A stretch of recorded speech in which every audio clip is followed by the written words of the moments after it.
మహబూబాబాద్ జిల్లా గాంధీపురం గ్రామంలో విషాదం చోటు చేసుకుంది. దేవునిబోయిన ఐలేకు చెందిన గొర్రెలు మందపై అర్ధరాత్రి వీధి కుక్కలు దాడి చేశాయి. సురకాల గుంపులుగా కొట్టుకోవడంతో ప్రవేశించి దాడిలోకి 35 గొర్రెలు మృతి చెందాయి.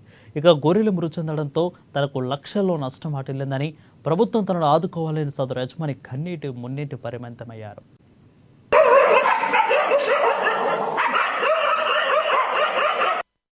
వార్డు మున్సిపాలిటీ పరిధిలో 4వ వార్డు. మా నాన్న పేరు దేవునిబోయిన ఐలయ్య. ఇట్లు మేము గొర్రెలు కాసుకుంటా కాపురం చేసుకుంటాం.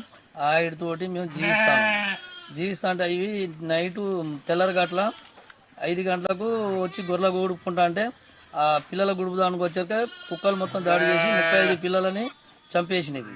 ఇది కుక్కలు మొత్తం. మాకు గొర్రెలు 35 సార్లు చనిపోయినాయి. మాకు గవర్నమెంట్ ఇంతో అంత సాయం చేయాలి. ఇవి చేసుకుంటేనే మేము బతికేటట్టుంది. ఇప్పటికే మా నాన్నకు బాగాలేక 13 లక్షలన్నర ఖర్చు పెట్టినాం. వీటి మీద మేము ఇప్పటికీ జీవించే వీటి గురించే. మేము ఇప్పుడు ఒక ఏడుపు ఒకటే తక్కువ ఉంది, ఏడుస్తున్నాం కూడా. కానీ మాకు గవర్నమెంట్ సాయం